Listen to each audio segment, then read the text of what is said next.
But off the top of your head, Steve, since you're being pinpointed here, have you had a chance to look at any national schedules to determine weakest and hardest? The SEC West is usually a good place to look. For whatever reason, I don't know, it was out of boredom one day, I sat down with somebody's top 25, and I'm not even sure which one it was, probably ESPN's a while back or CBS's a while back, and I wrote down the name of every school, and then I went through each schedule and jotted in every time they were scheduled to play another top 25 school. I can tell you of the contenders, the easiest is without a doubt, once again, the Clemson Tigers. And their only scheduled game against a top 25 preseason team is, drum roll, November the 7th at Notre Dame, and it's already set 7:30 p.m. on NBC, one of the few games that we know for sure is scheduled for a time at this point, because the TV people have obviously held off on the rest of the schedule, at least the ESPN, CBS, ABC, Fox version of the Power Five has been put off. And I think what this is about, just as a quick sidelight, is if Fox is paying extra money for the top choice, they want to make sure that they are picking a top choice scheme that is actually going to be played and not be postponed for whatever reason or canceled later on, and then whoop, there went your first choice. So I don't know when they're going to have a drop dead on this, because they're already 3 weeks now behind where they would start to pinpoint some of the early season games. But I would assume at some point we'll get something on that. So Clemson number one, or actually I would say the lowest of the top 25. I mean, Cincinnati's in here as well, and they don't really have a top 25 opponent this year. But, they're not Power Five. No one's really considering them for the championship. Of the schools that face the toughest schedules, you were right, Mark. The SEC West comes in here. Alabama has 5 of those opponents: USC, Georgia, LSU, Texas A&M, and Auburn.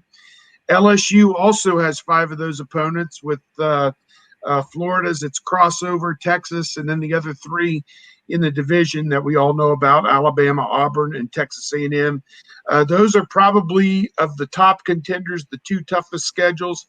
Auburn also has 5. They play North Carolina in kind of a tasty little week 2 game on September the 12th, so they have 5. Iowa, believe it or not, has 5, because they're playing Iowa State outside the conference. And then 4 of their conference opponents, Ohio State, Michigan, or rather Minnesota, Ohio State, Penn State, and Wisconsin, are all in the top 25. And the next rung down, Ohio State's there at number 4, with 4 opponents that are top 25: Oregon, Iowa, Penn State, and Michigan. So those are the high points. Oklahoma. I mean, you look at the Big 12, all of them are going to have a guaranteed 4 top 25 opponents, because at least in the one that I'm looking at, there are 5 Big 12 teams in this top 25, with Oklahoma, Oklahoma State, Texas, Baylor, and Iowa State. So there's 5 from the one conference, and they all play each other, so they're each guaranteed 4 games. And then if you go outside the conference and play a ranked team like Iowa State is with Iowa, they have 5 as well. So I don't see anybody with 6 right now, but from whatever top 25 this was that I looked at, to me it looks like Alabama, LSU, Auburn, some of those Big 12 teams, although Oklahoma only has 4, they're outside the conference game, is Tennessee, who is not quite in this top 25, but they're picked pretty good this year anyway, probably top 40. So that'll give you the nutshell on it. The ones that you think are up there, some SEC and Big 10 and a few Big 12.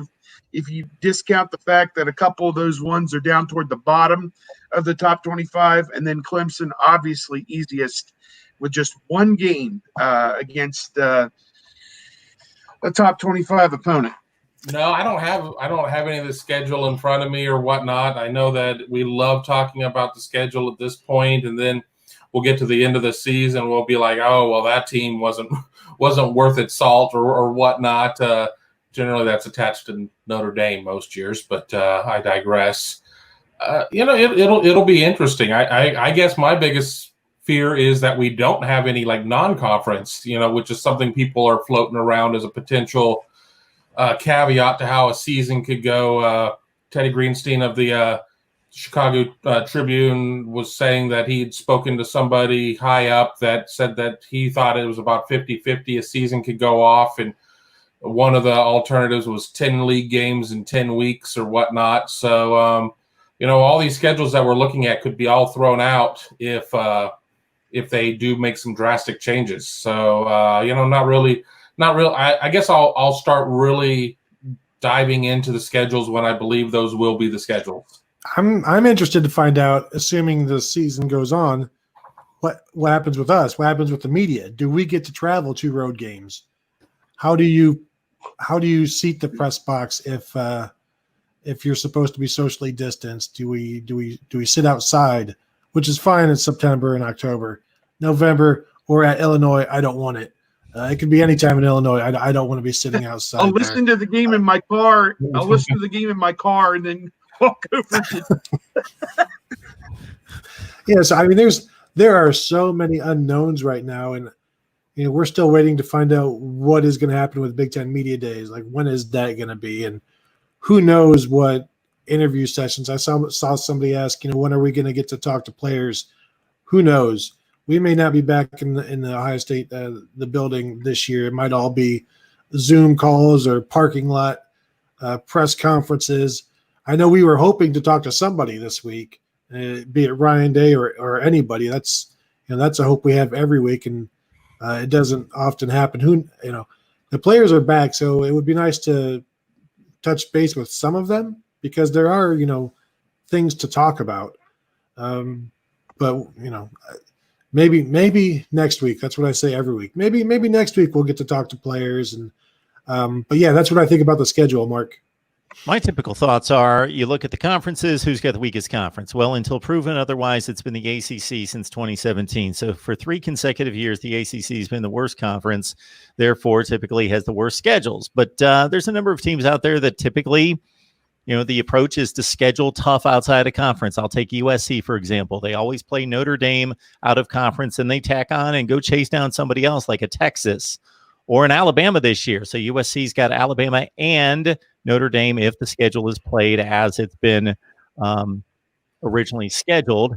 If you want to go to the worst schedule in the country, typically outside of what the conference season may play out, go pick on Baylor. I pick on them every offseason because they never play anyone. Baylor has not played a ranked opponent non-conference since the mid-90s.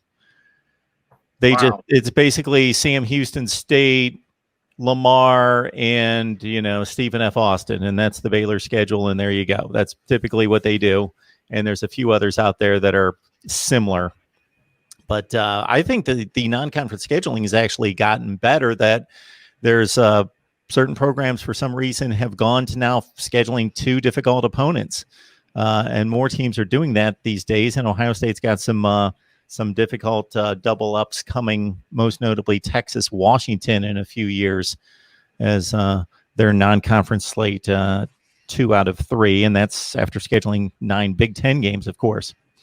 All right. I want to jump in real quick there. I want to give credit to Wisconsin, who normally plays 2 tomato cans and a loaf of bread. They actually have Notre Dame on their non-con. And then they have App State, who we know what they did against Michigan. I mean, they're FBS now. Capable. And then the Salukis of Southern Illinois to keep up the tradition of the 2 tomato cans and a loaf of bread. But at least they have Notre Dame on the schedule. So I mean, they're a team that has been a perennial garbage schedule in the Big Ten. Yes, they do. They many times will schedule nobody. It'll be South Florida, like it was last year, was their big game out of conference, and then nothing. But when Wisconsin takes the dive, they take the deep dive. It's Notre Dame this year as a home and home, well, kind of quasi home and home with LSU a few years ago. They played Alabama a few years ago. So when they go in, they go all in. I typically will make the comment that Iowa's got the most boring schedule in the Big Ten because they always play Iowa State. So who their big non-conference game is going to be, and then the other two are Miami of Ohio and some FCS. Northern Iowa, Iowa. No, Northern Iowa. So they stay in state. But actually, Iowa State would have the most boring schedule in the country because you don't even have to factor in who they might or might not play in conference because they play everybody in conference, and then Iowa's their big non-conference game, and they don't play anybody else. I'll just throw in one last tidbit off this analysis that I did as I just kind of totaled it up. And again, I don't remember whose top 25 I was using on this, but from this, the SEC has 6 of the top 14 teams, and that's kind of how it is almost every year at this time. And by the end of the year, there'll be about 4 in the top 15, but because they all play each other and beat each other. The Big Ten has 6 of the top 20. The Big 12 has 5 of the top 25. The ACC has the number 1 team with Clemson and then the number 22 team with North Carolina. The Pac-12 has the number 6 team with Oregon and the number 21 team with USC, and that's it. So of the Power 5, those are the lesser 2. I think you can pretty much say Notre Dame is at number 10 as an independent.